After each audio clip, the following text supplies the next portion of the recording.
Hello friends, எல்லாருக்கும் வணக்கம். உங்கள் எல்லாரையும் மறுபடியும் சந்திக்கிறதுல ரொம்ப ரொம்ப சந்தோஷம்.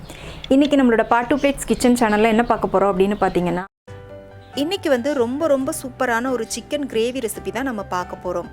இந்த சிக்கன் கிரேவியில் பார்த்தீங்கன்னா நம்ம சிக்கன் ஃப்ரை பண்ணி சேர்க்க போகிறதுனால இதோட டேஸ்ட் ரொம்ப ரொம்ப அருமையாக இருக்கும். ரொம்ப டிஃப்ரெண்ட்டான ஒரு ரெசிபி. இதை நீங்கள் சப்பாத்தி, கீ ரைஸ், புலாவ், ஆப்பம், இடியாப்பம் எல்லாத்தோடையுமே சைட் டிஷ்ஷாக வச்சு சாப்பிட்லாம். ரொம்ப சூப்பராக இருக்கும். வாங்க இப்போ இந்த சூப்பரான சிக்கன் கிரேவி எப்படி பண்ணுறதுன்னு பார்க்கலாம்.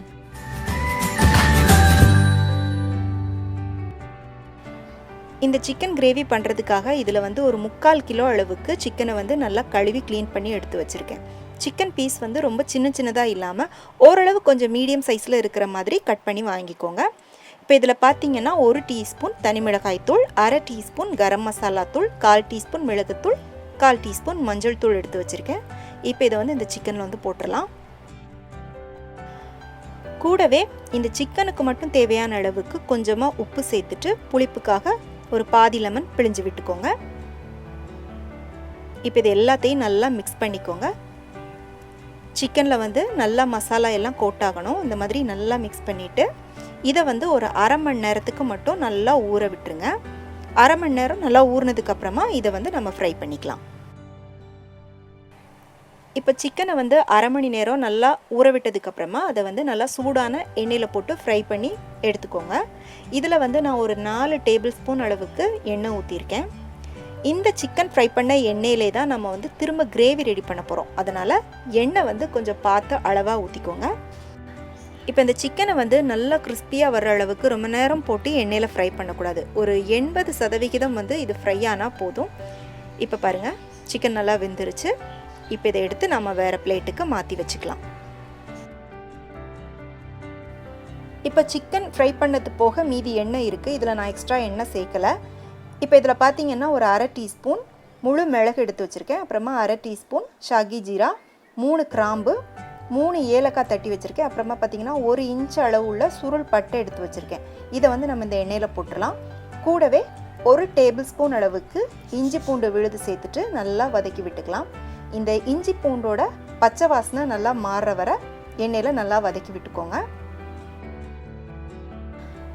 இப்போ இஞ்சி பூண்டோட பச்சை வாசனை நல்லா மாறினதுக்கு அப்புறமா இது கூட கொஞ்சம் மீடியம் சைஸில் இருக்கிற 3 பெரிய வெங்காயத்தை நல்லா மெல்லிசாக நீள வாக்கில் கட் பண்ணி போட்டு வதக்கிக்கோங்க. இந்த வெங்காயம் ரொம்ப ப்ரௌன் கலராக வர்றது வர வதக்கணும்னு இல்லை. பாருங்கள், இந்த அளவுக்கு நல்லா வதங்கினா போதும். இப்போ இது கூட நம்ம மற்ற மசாலா பொருட்கள் சேர்த்துக்கலாம். இப்போ இதில் 1 டீஸ்பூன் தனி மிளகாய் தூள், 2 டீஸ்பூன் மல்லித்தூள், 1/2 டீஸ்பூன் சீரகத்தூள், 1/2 டீஸ்பூன் மஞ்சள் தூள் எடுத்து வச்சுருக்கேன். இப்போ இதை இது கூட சேர்த்துக்கலாம். இது கூடவே நல்லா 1 டேபிள் ஸ்பூன் அளவுக்கு கடலை மாவு சேர்த்துக்கோங்க. கூடவே கொஞ்சமாக கருவேப்பிலை சேர்த்துக்கோங்க. சேர்த்துட்டு அடுப்பை லோ ஃப்ளேமுக்கு மாற்றிட்டு இதை லைட்டாக ஒரு 1 நிமிஷத்துக்கு மட்டும் வதக்கி விட்டுக்கோங்க. ஹை ஃப்ளேமில் வச்சுட்டு வதக்குனீங்கன்னா மசாலா கருகிறதுக்கு சான்ஸ் இருக்குது. அதனால் லோ ஃப்ளேமில் வச்சுட்டு ஜஸ்ட் ஒரு 1 நிமிஷம் மட்டும் வதக்குனிங்கன்னா போதும். வதக்கியாச்சு. இப்போ இது கூட நல்லா பழுத்த தக்காளி, 1 தக்காளியை மிக்சியில் அரைச்சிட்டு சேர்த்துக்கலாம். சேர்த்துட்டு இதையும் நல்லா வதக்கி விட்டுக்கோங்க. இதில் காரம் உங்களுக்கு எவ்வளோ தேவையோ அதுக்கேற்ற மாதிரி நீங்கள் போட்டுக்கோங்க. இப்போ இது கூடவே ஒரு 3 பச்சை மிளகாவும் நம்ம சேர்த்து போட்டுக்கலாம். ஏற்கனவே நம்ம சிக்கன் ஃப்ரை பண்ணுறப்ப அதுக்கு தேவையான அளவுக்கு உப்பு நம்ம அதில் சேர்த்துருக்கோம். இப்போ இந்த கிரேவிக்கு மட்டும் தேவையான அளவுக்கு கொஞ்சமாக உப்பு சேர்த்துக்கோங்க. சேர்த்துட்டு இதை நல்லா வதக்கணும். இந்த தக்காளியோட பச்சை வாசனை நல்லா மாறி உங்களுக்கு இது நல்லா வதங்கி கொஞ்சம் நல்லா எண்ணெய் பிரிஞ்சு வரும். அது வரைக்கும் நல்லா வதக்கிக்கோங்க. இப்போ பார்த்தீங்கன்னா நல்லா வதங்கிருச்சு. கொஞ்சம் நல்லா எண்ணெய் பிரிஞ்சு வர ஆரம்பிச்சிருச்சு. இந்த ஸ்டேஜில் நம்ம ஏற்கனவே ஃப்ரை பண்ணி வச்ச சிக்கனை இதோட சேர்த்துட்டு நல்லா கலந்து விட்டுக்கோங்க. இப்போ இந்த மசாலாவோடு சேர்த்து சிக்கனை நல்லா வதக்கி விட்டுக்கோங்க. இப்போ இது கிரேவியாக வேண்டாம், கொஞ்சம் ட்ரையாக வேணும்னு நினச்சிங்கன்னா இப்படியே கொஞ்சம் ஒரு 5 நிமிஷத்துக்கு நல்லா வதக்கிட்டு நீங்கள் அடுப்பை ஆஃப் பண்ணிட்டு சர்வ் பண்ணலாம். இன்றைக்கி நான் கொஞ்சம் கிரேவியாக பண்ண போகிறதுனால இதோட நம்ம தண்ணி சேர்த்துக்கலாம். தண்ணி நான் ஒரு கிளாஸ் அளவுக்கு சேர்த்துருக்கேன். நான் கொஞ்சம் செமி கிரேவியாக தான் பண்ண போகிறேன். அதனால் 1 கிளாஸ் மட்டும் சேர்த்துருக்கேன். இப்போ நீங்கள் ஆப்பம், இடியாப்பம், இட்லி இதுக்கெல்லாம் சைட் டிஷ்ஷாக வச்சு சாப்பிட போகிறீங்க அப்படின்னா தண்ணி கொஞ்சம் எக்ஸ்ட்ரா ஊற்றி கிரேவியை கொஞ்சம் அதிகமாக வச்சுக்கோங்க.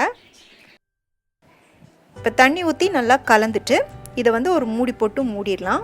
மூடிட்டு அடுப்பை மீடியமில் வச்சு ஒரு 10 நிமிஷத்துக்கு இதை வந்து கொஞ்சம் நல்லா கொதிக்க விட்டுக்கோங்க. இப்போ 10 நிமிஷம் கழித்து நான் வந்து மூடியை திறந்துருக்கேன். இப்போ வந்து இது கூட கடைசியாக ஒரு அரை டீஸ்பூன் அளவுக்கு மிளகுத்தூள் சேர்த்துக்கோங்க. மிளகுத்தூள் கடைசியாக சேர்க்குறப்ப பார்த்திங்கன்னா அதோடய ஃப்ளேவர் வந்து ரொம்ப நல்லாயிருக்கும். மிளகுத்தூள் சேர்த்துட்டு நல்லா கலந்து விட்டுக்கோங்க. அவ்வளோதான் ஃப்ரெண்ட்ஸ், நம்மளோட சிக்கன் கிரேவி ரெடி ஆயிடுச்சு. பாருங்கள், பார்க்கவே ரொம்ப டெம்ப்டிங்காக இருக்குது. ஒரே மாதிரியே சிக்கன் கிரேவி பண்ணாமல் கொஞ்சம் டிஃப்ரெண்ட்டாக இந்த மாதிரி நீங்கள் ட்ரை பண்ணி பாருங்கள். உங்கள் வீட்டில் வந்து எல்லாருக்குமே ரொம்ப பிடிக்கும். கண்டிப்பாக பிடிச்சிருந்துச்சு அப்படின்னா மறக்காமல் லைக் பண்ணிவிட்டு உடனே உங்கள் ஃப்ரெண்ட்ஸ் அண்ட் ஃபேமிலிக்கு ஷேர் பண்ணுங்கள். மீண்டும் வேறொரு ரெசிபியோடு சந்திக்கிறேன். நன்றி, வணக்கம்.